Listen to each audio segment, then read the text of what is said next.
like to welcome all the attendees for this session of Proud Depressives.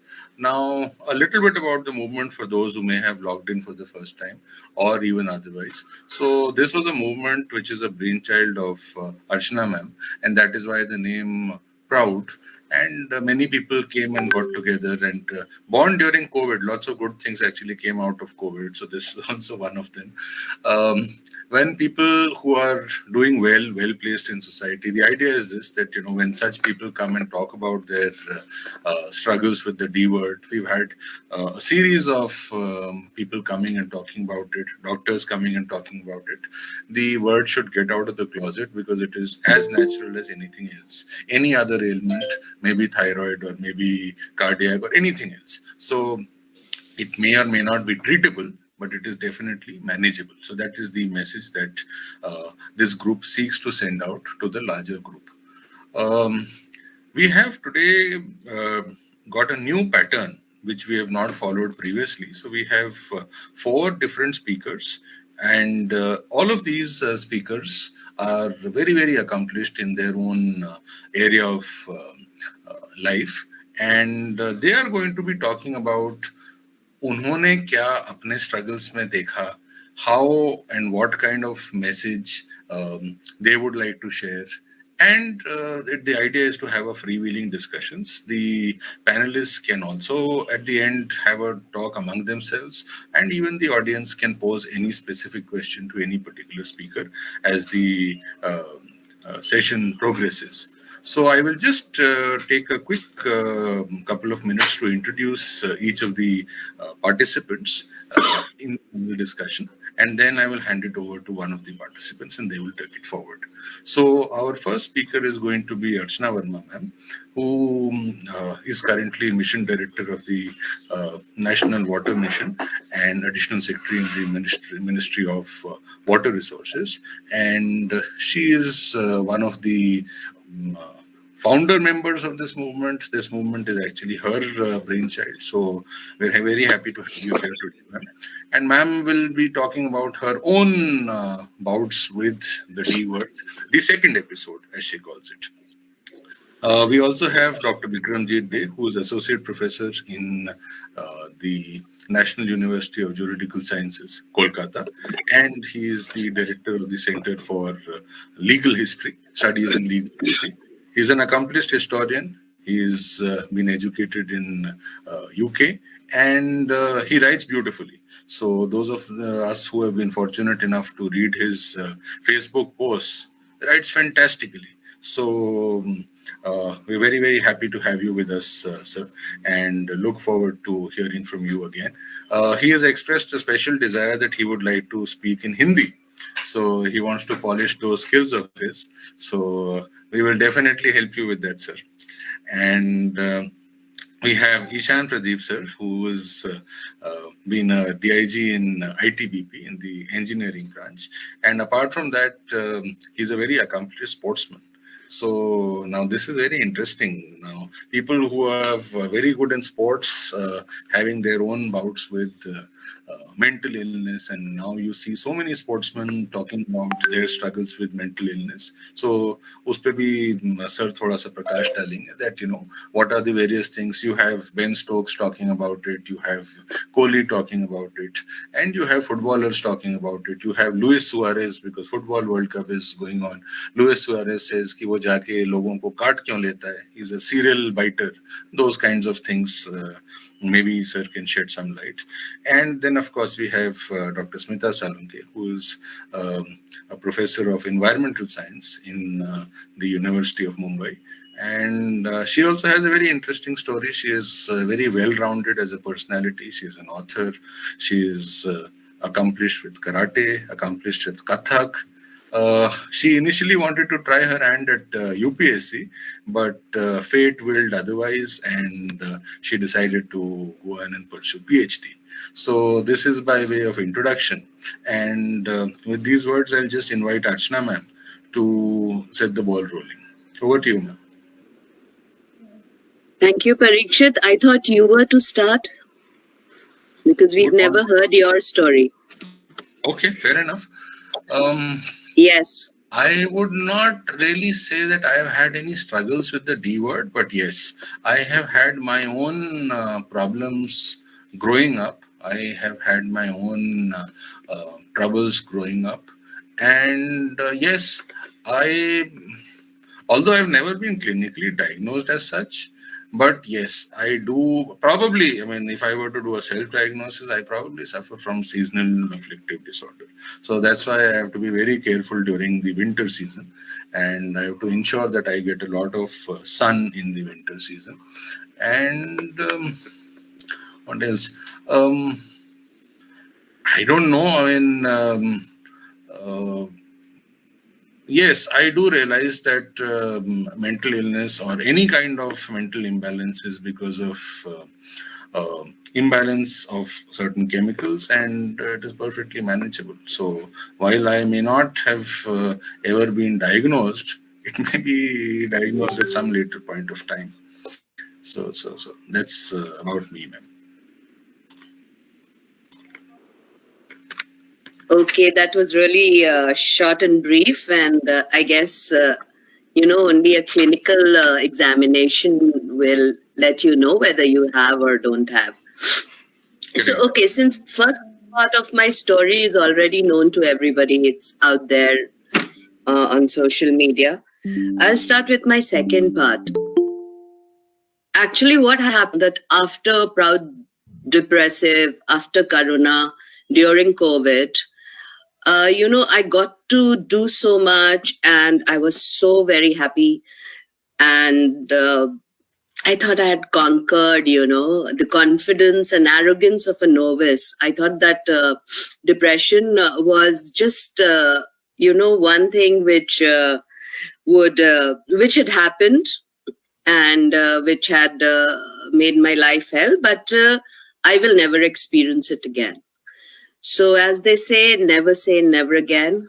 And lo and behold, on the day I was empaneled as additional secretary, that was the day I realized it was November 6th, I think, Mahalaya. That was the day I realized that, it didn't seem to matter at all. And everybody was congratulating me, and I had a hard time going back to the phone, which I'm always on WhatsApp, as you guys would have noticed, and I had difficulty in just saying thank you. And then I got a call from one of these Amitabh's friend that we want a small snippet from you, since you have won over depression for the World Mental Health Day. And believe you me, it took so much of effort to give that 1 minute film to that person. And I just didn't know what was happening again, because it just came back and with that same intensity. And initially, I had reasons to believe that, this had happened to me, my career had suffered, and something had happened, and that's why this is happening again. And that's why it had happened, but I had put it past me. And now, when everything was going fine, the only thing that had happened was even Dr. Saiba had thought that perhaps it'll never occur, and she had titrated my medicine. And I was almost off meds. And I was just on a 10 mg Rexipra. And the other meds she had titrated, because she saw her patient, she's also in the group, she saw that I'm doing fine. And so again, it was serotonin which became less in my body. And I again, then I realized that, okay, we are a bloody bunch of chemicals. All that I'm saying to you right now is just my chemicals speaking. It's not me. If you get this serotonin out, I will again. I had trouble again writing the files. I used to howl and howl in the office, and two people, I would like to take names, Dr. Lisa Pathak and Hemashri Hazarika. They are also part of Proud Depressive.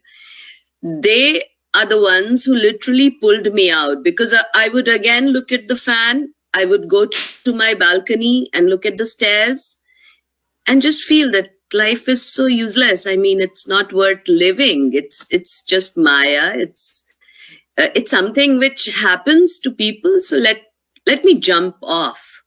So fortunately, this time Amitabh realized that, when I had my first bout, I had not been joking. So he stayed back for 2 weeks. He stayed back, and since I couldn't just get myself out of the bed, I was given medicine while in bed. And after 2 weeks, he too had to leave. But by that time, I could start taking the medicines on my own. So again, the phone call stopped, and I stopped taking calls. But Lizzie used to be persistent. One day, she got so scared that she rang up Dr. Anukriti, who rang me up and said that, kya hua? So I said, I don't know. I just feel like dying again. And I think at that time I spoke to Ishan sir also. And he said that it happens. So it was then that I came to terms that, okay, madam, although you have been preaching to everybody that it is depression is nothing, it is something which is not curable, which is manageable.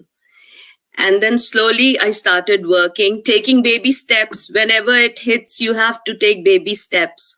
So I started waking up at 12 at least, and then going to office. Office, mind you, is the only thing, which helps. And even though my peons and all used to see कि अचानक से ma'am को क्या हो गया, भैं भैं रोते रहती हैं.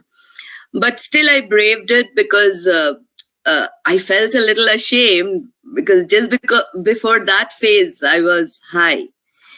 And then after some time, when the medicine started settling in, I started becoming all right. And then I started questioning Dr. Zaiba. I said, I don't think it's RDD, because why is it that just after this phase, I again go into a high?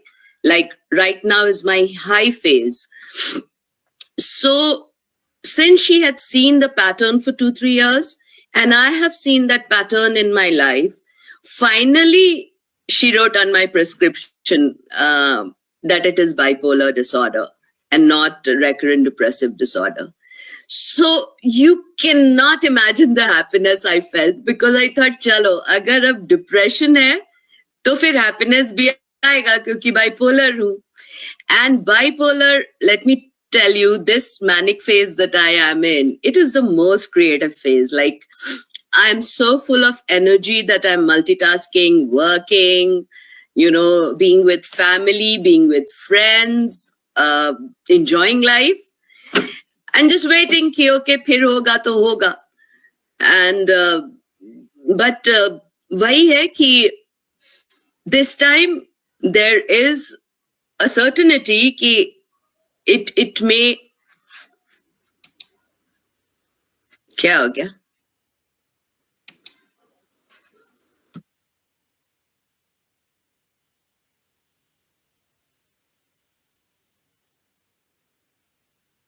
Yeah, I'm sorry. I think I went invisible. So, this time, best thing is that I resolved that I will not seek help of anybody. Because my husband had to leave after 2 weeks. I couldn't, ask him to stay with me anymore, because his job was online. So I was all alone in Assam, in a big mansion-like house, without my dog, without my kid also left after some time. So I was all alone. And I said, okay, this time I will fight it all alone, so that, next time when it hits, I know that I can fight it all alone. So in the morning, I used to take my cup of chai and sit in the balcony and stare at that stairs.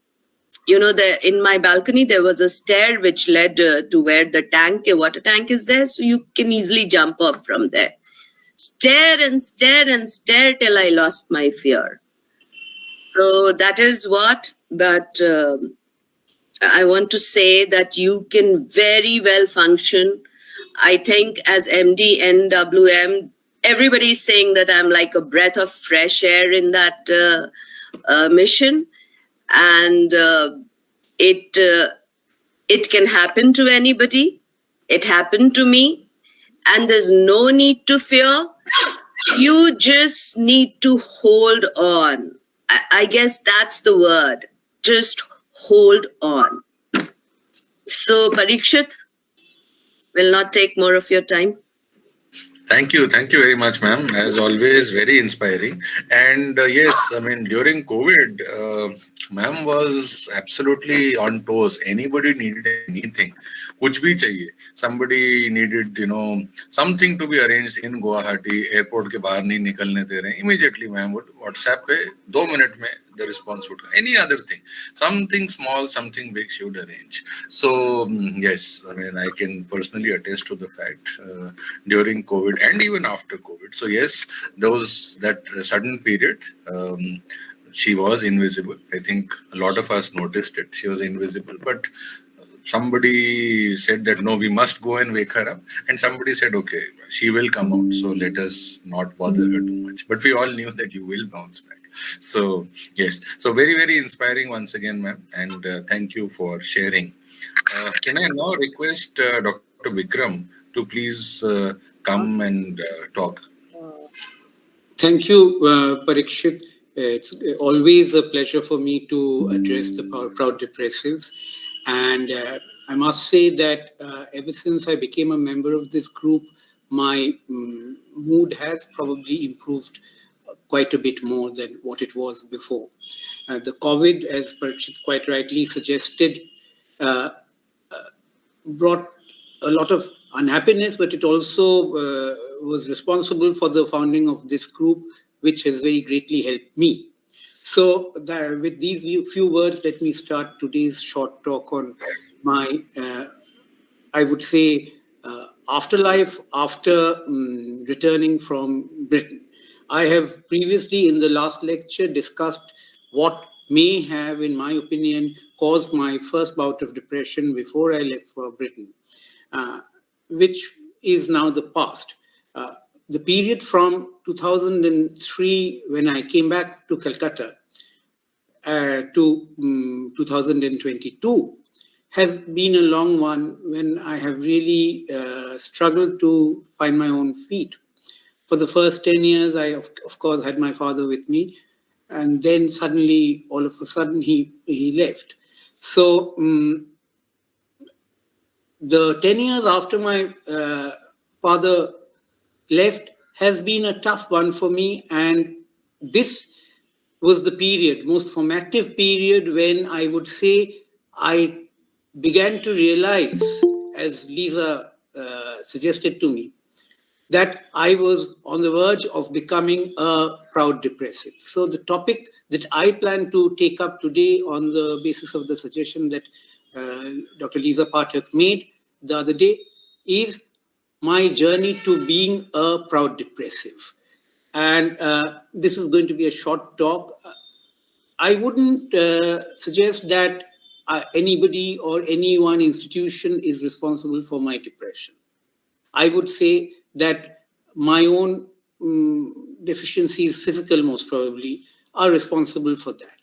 As Archana quite rightly suggested, the lack of serotonin is probably the main reason why we become depressed. And I completely agree with her, with Dr. Anukriti Verma, with Dr. Prerna Kukreti, Dr. Rajesh Sagar, that we should take medicines if we feel depressed. We should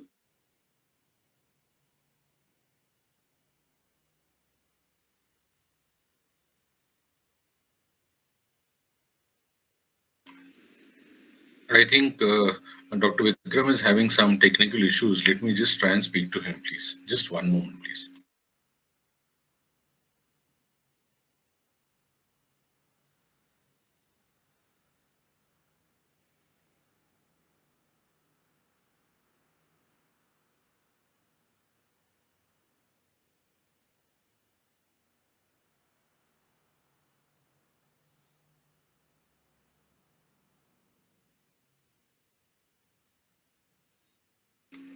Yeah, as expected, he's just having a little bit of network issues. So we will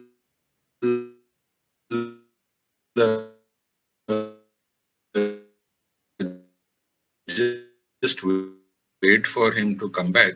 Um, he's talked about saying physical deficiency and the lack of Healthcare Act of 2017. That Can I also be heard? recognizes a physical default. Yes, yes. Please continue. Yes, Right. So, yes. Please thank you continue. for bearing with me, Parikshit. I'm sorry that there's been this network problem here. BSNL connection is not entirely stable, unfortunately, these days. So, No, sir. That's the problem everywhere. yes, Technology, while it helps, it is also very treacherous. So I think yes, we've got to live by. absolutely. I'm using my mobile data now. So, as I was saying, the last 10 years saw me really becoming more used to the idea of depression and that I am probably a depressive. It took me a long time to realize that I am probably depressed, that I need treatment. It has been suggested to me by a lot of people, not the least my parents, that I should take professional help. And I'm now beginning to come to terms with that.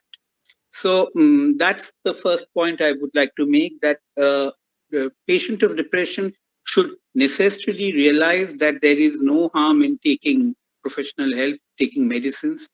There is no stigma attached to it, especially in today's age when we have the law on our side. Depression or bipolar disorder or even schizophrenia cannot prevent an individual from working in a place in the universities or in the service. As a matter of fact, I was checking up the Wikipedia. I spend a lot of time on the Wikipedia. Uh, there are a lot of academics in the United States, in the US universities, who are mm, depressed, who suffer from schizophrenia, yet they are doing remarkably well in the academic profession. There are lots of university presidents who suffer from similar disorders, but they're still university presidents. So there's been a sea change in the way we look at depression. In fact, in way back in 1997, when I was taken to a psychiatrist, Dr. Shushanto Hajra, he told my father that there's been a sea change in the way we view psychiatry today. My father wasn't used to that idea, because it is here that I would like to mention my family history vis-a-vis mental illness. Uh, my grandmother had schizophrenia. My paternal grandmother had schizophrenia. And it was the severest form of schizophrenia, unfortunately. She was diagnosed with it in 1939, and it increasingly got worse. And eventually, she had to be taken to the European Mental Asylum in Kanker in Ranchi. After which, lobotomy had to be done to her brain in 1952. My father lost his mother when he was only 25 years old in 1958.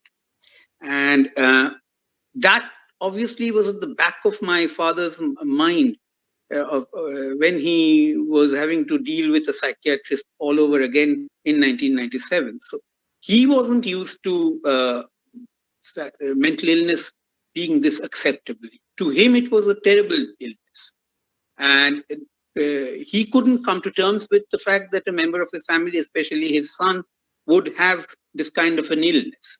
So to him, mental illness meant stigma, social stigma, especially when he had to spend the first 25 years of his life uh, in the shadow of that kind of an illness.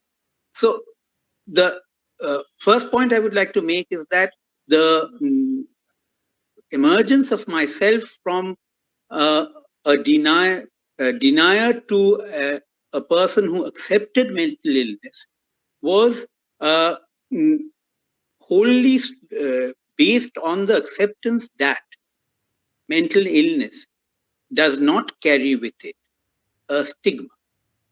And this was, I think, a major milestone that I had to uh, cover in my road to becoming a proud depressive. That's the first point that I would like to. The second thing that I would like to say today is that not only the patient, but the patient's family and all others around the patient, all those who supplement his life, work, so on, should also realize that it's not a it's not a crime to be mentally unwell, and that applies to the friend circle. It applies to the place of work. It applies to the near and distant relatives.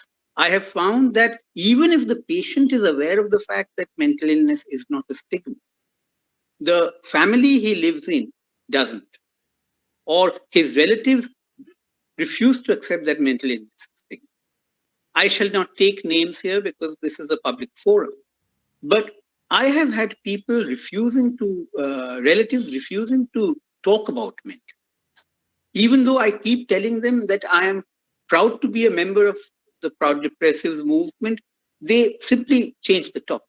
They're not prepared to talk about it. Even when I tell them that I am myself unwell, I need treatment, I need to take medicine, I need to go and see a psychiatrist, they are not prepared to talk about psychiatry. Maybe it is a fear in their minds that eventually that's somehow going to point fingers at them. But it is this fear that has to be overcome.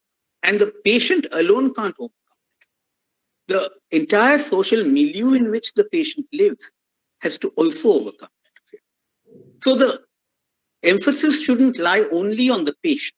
The emphasis should also lie on the social milieu in which he lives. Relatives should realize that talking about mental illness is not a crime, is not a issue to be concerned about. We are prepared to talk about our sugar level, diabetes. We are prepared to talk about other illnesses. We are prepared to talk even about cancer, as serious a disease as cancer, which cannot be all the time beaten. Cancer kills most often. We are prepared to talk about it. We are prepared to talk about heart diseases. But we are just not prepared to talk about mental. I am prepared to talk about my own mental. I am prepared to admit that I am depressed. But my relatives aren't prepared to admit, even if they don't depend on. Because there is this common perception that mental illness means the end of one's life. Mental illness or going to jail or being sacked from one's job invariably leads to the ending of the entire life. That in itself also needs to be questioned, needs to be broken. So the aim of the Proud Depressives movement, if I may humbly suggest, should be to not only concentrate on the individual, but also on the individual's family, friends, place of work. And thirdly, and with this I shall end, I promise to keep it short, we must impress upon our employers that there is no harm in mental illness. Mental illness is as common a disease as diabetes is, or cancer is, or any other illness is. That there is an act which enables a mentally challenged person to continue to work. Our, I'm not going to talk about the universities in particular, but our offices refuse to even discuss the matter. That needs to be discussed. There is a counselor in our university. The counselor comes, I think, 2 or 3 days a week. People do go there, but they're not prepared to talk about it. Only the other day I was about to talk about this when I was told to keep quiet. I was told this wasn't a topic to be discussed in a university room. What's wrong in that? Why can't we talk about as serious an issue as schizophrenia or depression or bipolar disorder?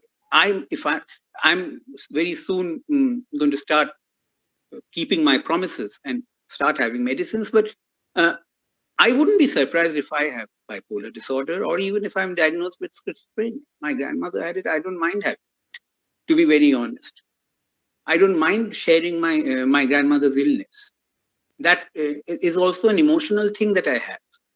So, with these few words, let me end today's lecture with uh, this reassurance that I will always be a very proud depressive, and many thanks to just about everybody in the group, especially to Archana, to Lisa, to Parikshit, to Tulika, to everybody, to Smita ji, Ishan Pradeep ji, to everybody in the group for giving me this kind of support. Thank you. Thank you, sir. Thank you very much. It's always a pleasure to hear you, and your writings are very very inspiring, and very very enjoyable to read, and full of wisdom actually. So please keep writing, and that is what is. You've talked a little bit about the law. Now, maybe being from the law background, I'm a little bit equipped to talk about that because I've also served on that authority for some time. So I will talk about it maybe after Pradeep sir and Smita ma'am have spoken. So, but very, very important points you have given with regards to the Mental Health Care Act, the new act vis-a-vis the old one. So we will just talk about that for a bit. I would now like to invite Ishan Pradeep sir to share his thoughts with us, please. Sir. Sir you are on mute मैं आपसे request करूंगा अपने आप को unmute कर लें sir Yes. Now, Audible sir audible. Okay. So, to start with, I would like to say that I have already shared my experiences with this depression or anxiety disorder. So, I don't think there will be any use of repeating those things. But two things I would like to share here. My experience with depression goes back to say 40-45 years, as I discussed in my talks, that when my father had this nervous breakdown. So those days we were not knowing much about it. After trying many medicines, one medicine I think suited him, and somehow he could complete his job. Then I had very close experience of watching it when my wife and my daughter suffered it. So my experience says that it can happen to anyone. In some cases, it may be genetic. In some cases, it may be situational, which is more easy to handle. But thing is that this kind of platforms may help a lot of people. Like whenever I come across any person whom I think that he is having some problem with mental issues, I request them to go to PD, this YouTubes, and watch all the talks. Maybe they can relate to someone that, yeah, I'm also having same kind of problems, and if she handle it or he handle it this way, this person can also handle it. But I would like to share one thing, that whomsoever I recommended to see the YouTubes, most of them said that actually they are too long, and we don't have patience to go through the whole talks or whole video. So I wanted to suggest that if all of us who have given talks uh, can give some another, I mean, capsule kind of thing, that yes, that was the problem and how I handled it. So that will help those persons who want to see that which way they can help themselves. Uh, like Archana ma'am was very precise. Uh, so she can think about it whether we can give small talks of 5 minutes each of us.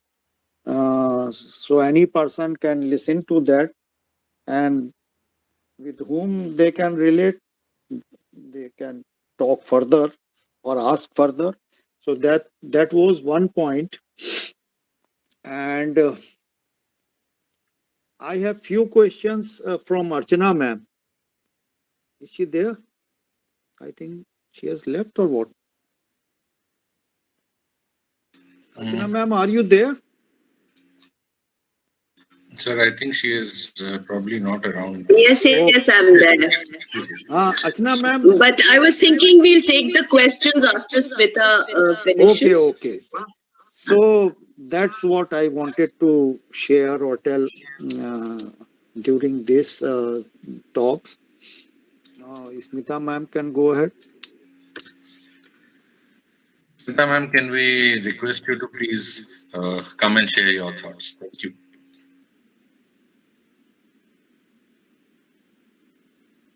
No, you're mute.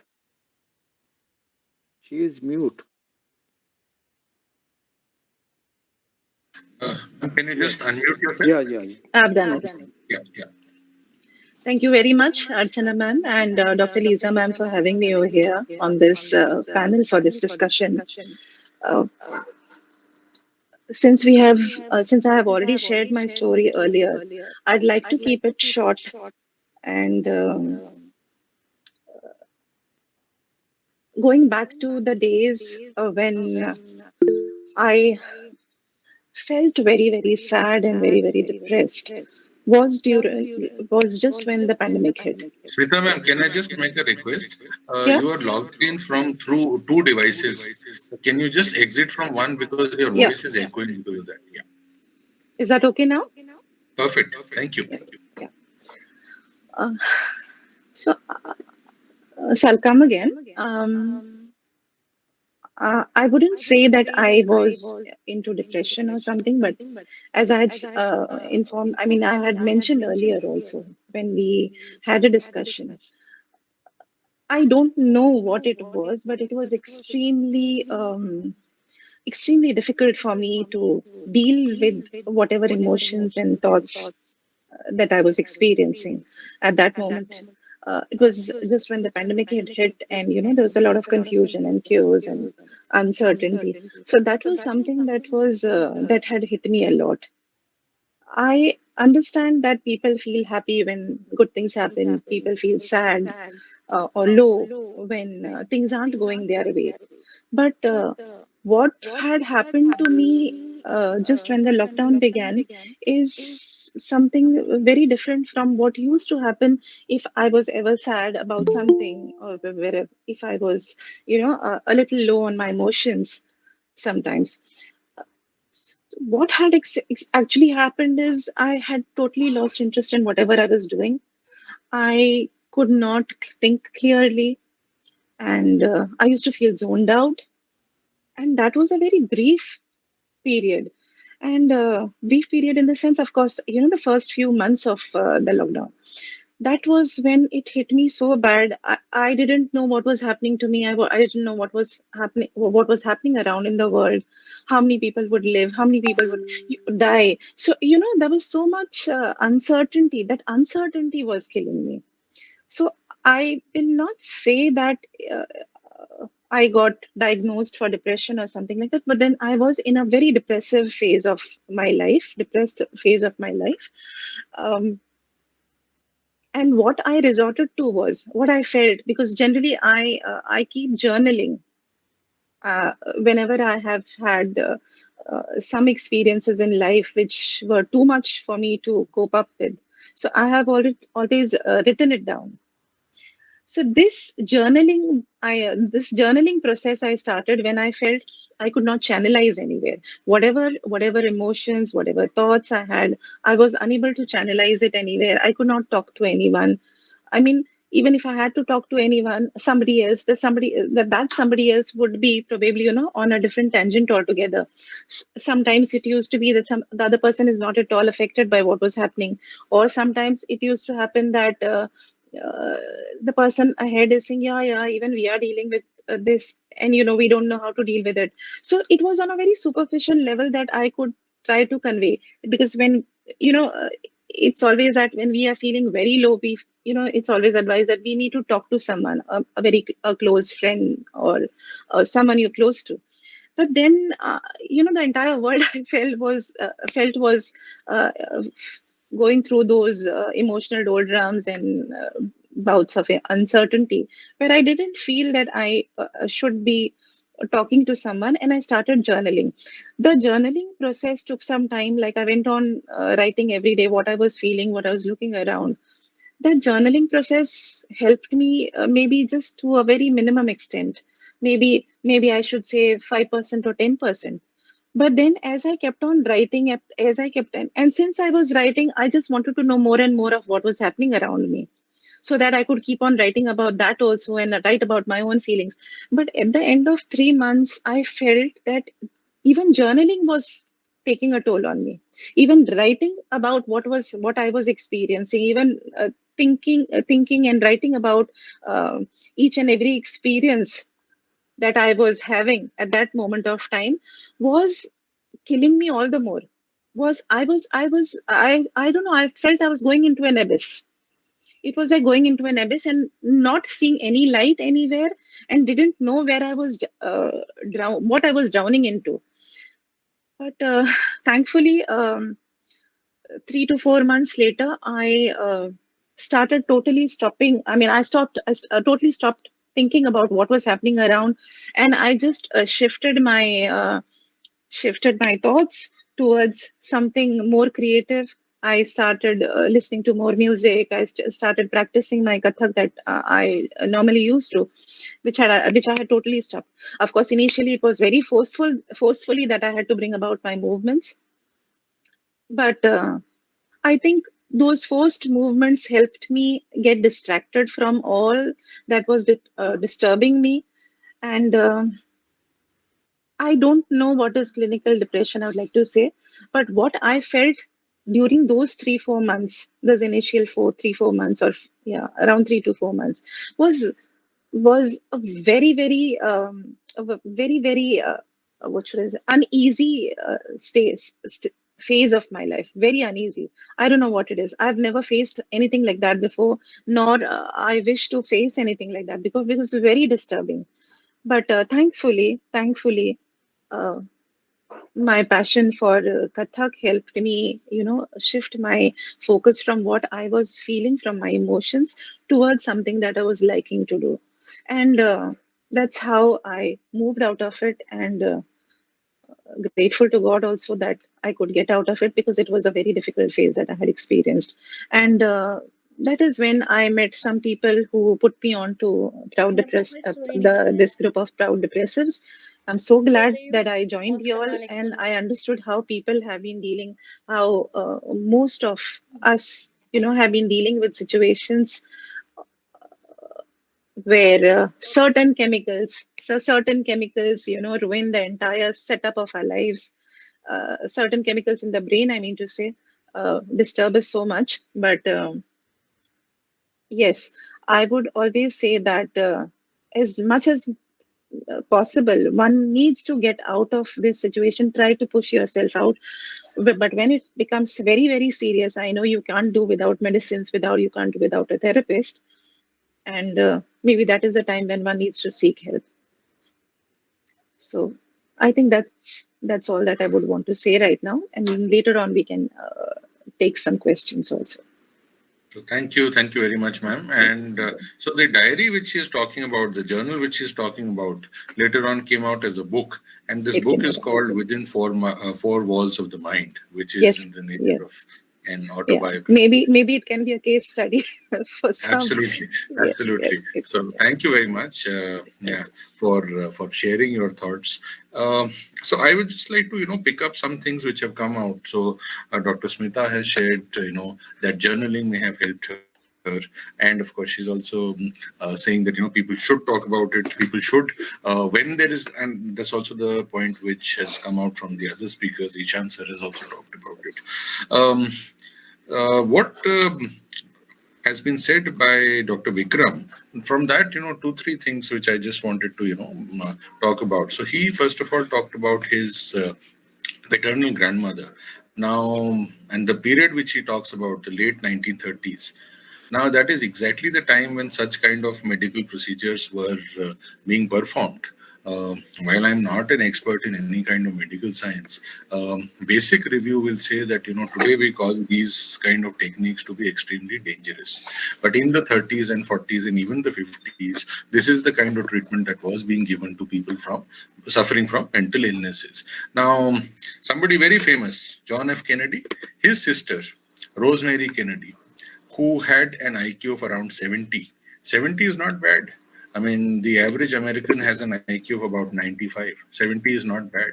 So she was supposed to be slow, a slow learner in school. And at the age of 23, in the year 1941, prefrontal lobotomy was performed on her. So this is exactly the same kind, late 1930s, early 1940s. Diagnostic methods, treatment methods have changed. Today, nobody would recommend something like this. Now, why did this happen? Because while her IQ may have been 70, the average IQ in that family was much higher. JFK's own IQ was estimated to be around 159. And in that family, it is estimated that the average IQ was between 120 and 140. So when you are surrounded by people who are very, very intelligent and you are not so intelligent, this kind of a thing may develop. The next thing is a lot of people have talked about the role of genetics. Archana ma'am has previously talked about it. Ishan sir has talked about it. Smita ma'am has talked about it. So the role of genetics, even Professor Day has talked about it. So these are certain things. Genetics are the important here. I would like to talk about a little bit. After all, okay, now lobotomy again dangerous because it is physical removal of a part of the brain. So now you're taking away from the functionality of the person if you take away a part of the brain. So then obviously not much. So now the today's act does not allow you to do all of this. There is actually the new Mental Health Care Act 2017, which is succeeding the previous Mental Health Care Act of 1987, which is our first legislation in this area. Before 1987, कोई law नहीं था. 2017 में second law आया है. So this second law has actually a chapter 7, which talks about a committee called the Central Mental Health Authority, and subsequent same kind of mechanism is there in the states also. This is an apex committee. You have very, very high-powered people there. The health secretary is the chairman of that committee, and then you have the joint secretary dealing with mental health, etc., etc. As members, you have psychiatrists, you have patients, their representatives, you have people from academia as members. So now this committee, one of the roles that they have, as Professor Day was saying, that if there is a case of discrimination against a person at the workplace, person suffering from mental health illness, so that committee is supposed to take action. They periodically review these cases and they have to ensure that workplace पे कोई आपके against discrimination नहीं हो. The other thing is now the new act makes it virtually impossible to imprison a person and put him in an asylum, which was very easy in the old act. आज की date में unless the person himself is willing to take treatment, you cannot force treatment. Unless, of course, you say he goes to court and he says, this fellow is very dangerous to society. That's a different case. The court gives an order. Previous law, it was very easy, and lots of cases of very, very high-profile people. So relatives wanting to grab property, and colleagues at workplace wanting to put the person in their place have resorted to the act to say कि ये आदमी mentally unstable. So all those things have actually been taken care of by the new act. So it's a very, very interesting case study to see. One can, so talk about it in more detail. So yes, so with these, I think we can just have the participants interact more with the panelists and vice versa. So I think we can start with Ishan sir. You had a question for Archana ma'am. Will you please proceed, sir?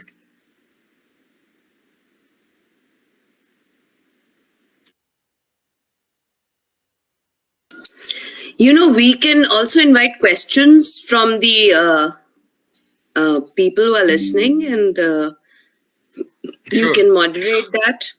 Sure, ma'am. Absolutely. I think Ishan sir had a question, so we'll just start with him. Can I ask you, madam? Yes, sure. Yeah, you said that your earlier this thing was on November 6th when it triggered. Can you just explain that? What do you think it triggered it? I have already explained, I had titrated the medicine.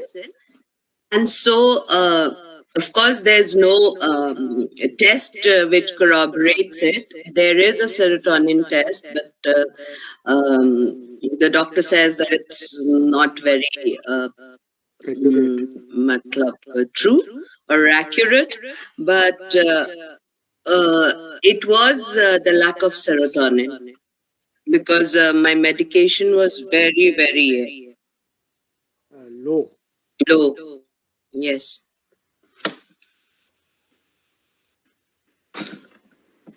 So, any more questions invited? Yes, Monica ma'am, your question, I mean, your point is absolutely correct. The latest figures, 2020 figures, say that we have 0.75 psychiatrists per 1 lakh people.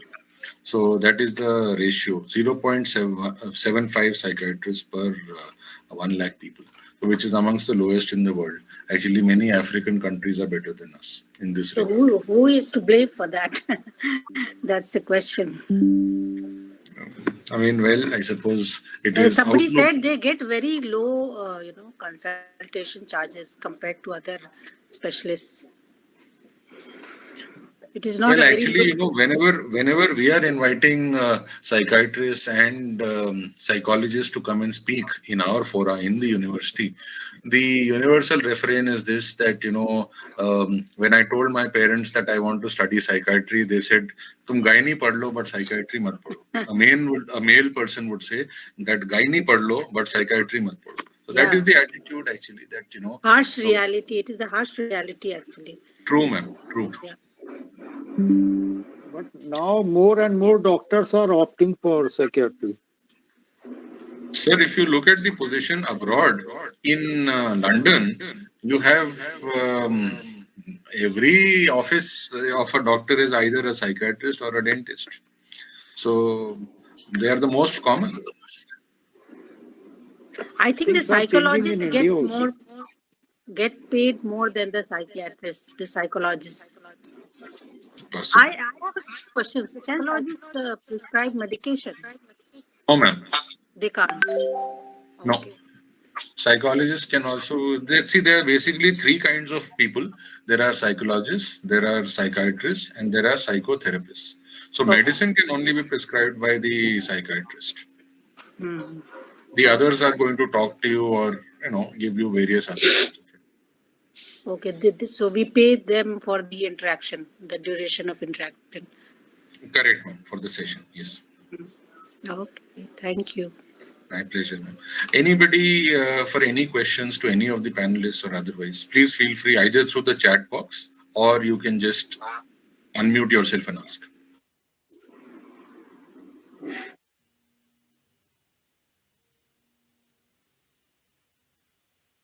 Any of the panelists, any questions?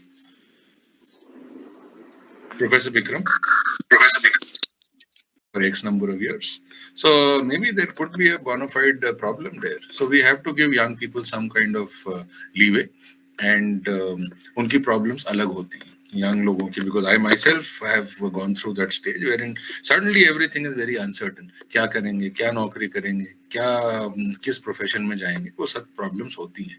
So I understand, but believe me, it's not so bad. धीरे धीरे ठीक होने लगता है. So Anukul, just keep the faith. Can I make a small point here, Parikshit? Please, sir, please. This is completely objective. I have, in the last 20 years, found that we are not fully sensitive to personal problems of individuals. When we frame policies or when we take decisions on things which are fairly serious, we tend to look at the objective view of the matter. We do not look at the personal angle. So when we take decisions, and Archana is completely different in this regard, honestly, let me say, but in most other cases, I have found that teachers, officials, or doctors even are not very prepared to look at the personal angle. If somebody comes up with a complaint, or if somebody says that he is facing a lot of problems at the level of the family, we are not prepared to listen to that. We are going to only take the rule books and follow the rules, or be fairly harsh on that. I think that in itself is partially, in my view, I may be completely wrong, that in itself is responsible for a great deal of depression. If we are sensitive to personal issues, if we start by being sympathetic to a person at the professional level, in the place of work, then that in itself improves the quality of exchanges and brings down tension.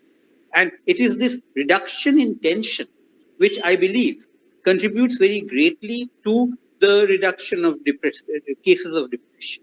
So, Yes, thank you very much, sir. I always maintain that one has to be a little more sensitive to the needs of the young people, especially when they are in that age group, 20 to 25. Suddenly, there are so many uncertainties. So I always factor those in when I am dealing with them. So yes, any more questions? Any more interjections, Lisa, ma'am? Anything you would like to point out? Anybody else among the panelists or the audience? Yeah, I'd like to say, I have seen certain things very closely, in the immediate family or in the immediate surrounding. There are people who behave in a particular manner, and you don't realize for years that they are suffering from some kind of a mental illness.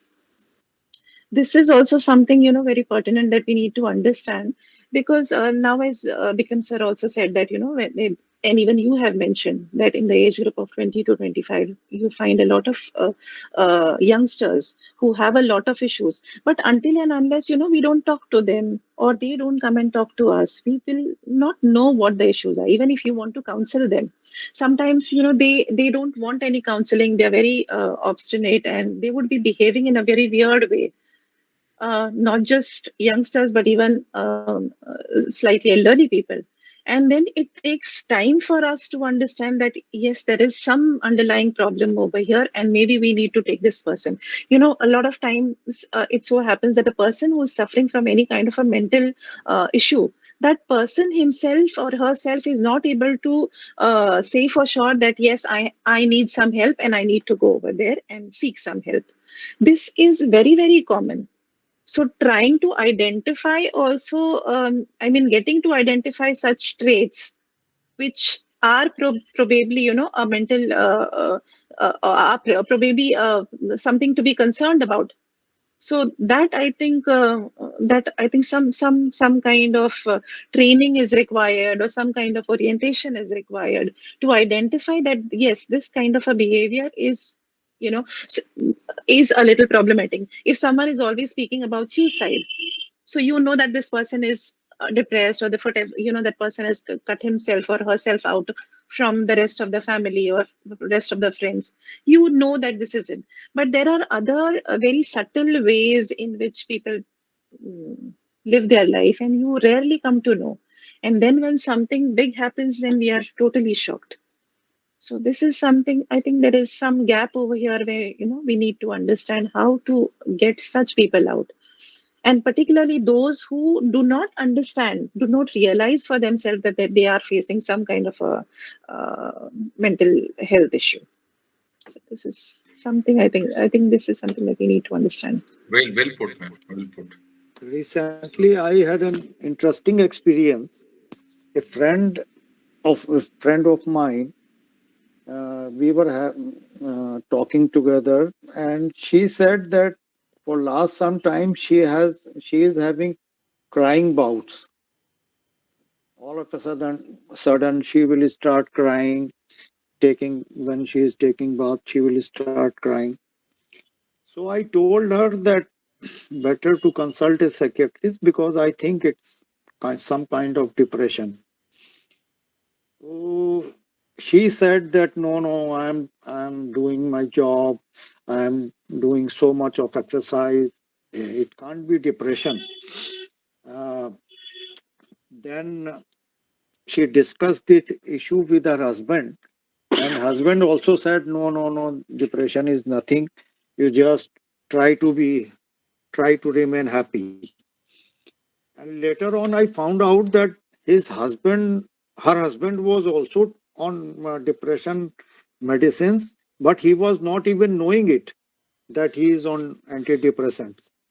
So, yes, Smita ma'am is right that more awareness is required, and these people are needed to be told that yeah, at this point of time you are supposed to consult a psychiatrist. So that is the aim of a forum like this, to increase awareness, to help people to come out. So yes, so maybe I don't know, maybe because of this forum, other forums, maybe over a period of time we will have more and more people coming out. Like now, people don't have problems in admitting their sexual orientation. Maybe people will have no problems in admitting their mental health status also. So in my office, I refuse to admit or believe that there is nobody who is taking antidepressants. I'm sure people are, but medical reimbursement के bill में कोई नहीं claim करता. सब kidney की दवाई claim कर लेते हैं, हार्ट की दवाई claim कर लेते हैं, थायराइड की दवाई claim कर लेते हैं, शुगर की दवाई तो सभी लेते हैं, but antidepressants nobody is claiming. So what is it? What does it mean? They're willing to pay from their pocket because they don't want it to come on the paper anywhere. This is what should change, according to me. Monica, ma'am, you have a question, please. There is one more problem. Like in government hospitals, suppose you go and tell them you are not well. You're feeling low, so you don't want to go to the hospital. You get a certificate from them that you are sick. You are technically sick. If you're feeling better, say after 5 days, 10 days, you go back to the doctor, कि अब हमको fit वाला certificate दे दीजिए. He is puzzled. He thinks we are never fit. How can I give you fit certificate? Correct. So because a physician, of course, we don't have a psychiatrist, with a surprising railway, maybe where I go, there is no psychiatrist. But even a psychologist has problem. No, neurologist, sorry, not psychologist, neurologist. So हमारे narrative में ही नहीं है, to foresee कि ऐसा कोई problem हो सकता है, मुझे एक सेपरेट काइंड ऑफ फॉर्म बनाना चाहिए for such patients. I can relate to that. I can relate to that, ma'am. हमारे यहाँ भी office में, I mean, I know personally in another department. So we have, same thing. If you have taken leave for more than 3 days on medical grounds, you have to come back with a medical fitness certificate. Now, people are on psychiatric medication, but they don't want it written from the psychiatrist. So they will go to a MD medicine chap and ask him to say that I was suffering from blood pressure problems or thyroid problems, and that person will declare him fit after 10 days, 15 days, 1 month, 2 months, whatever. So it is easier that way. Yes, it's easier that way. So I can totally relate to what you're saying. Yes. So these are the kind of things which must change actually. So anybody else with any observation or question? So I think we will then adjourn, and thank you very much to all the speakers, Archana ma'am, Dr. Vikram, Ishan Pradeep sir, Dr. Smita. Thank you very much for sharing your views, and for the audience for coming in on a Sunday at lunchtime. Archana ma'am, Parikshit, can I make a something? Small Please, point. please. Please call me just Bikram. Doctor is just a degree that I have done, which is well done. So I'm Bikram. Fair enough. Thank you, Vikram. Yes. Ma'am, you wanted to say something? Yes, just that I think Ishan's suggestion is spot on. what we can do is, Sejal, this is for you. Are you there? Yes, ma'am. Sejal, I think make 7-8 videos of not more than 10 minutes, because people who come and listen are generally people who are suffering from mental illness. So, attention deficit disorder is a big part of it. That if it's very long drawn, then they may not want to hear it. So maybe what you can do, especially from this session on, since we all spoke about our different journeys, you can just, edit it into 3-4 videos, so that it's not more than 5 to 7 minutes, Sejal. Correct. A very good point. So thank you very much. Thank you to the entire audience, and we look forward to seeing you again next month. Thanks and bye-bye. Thanks. Thanks. Thank you. Thank you.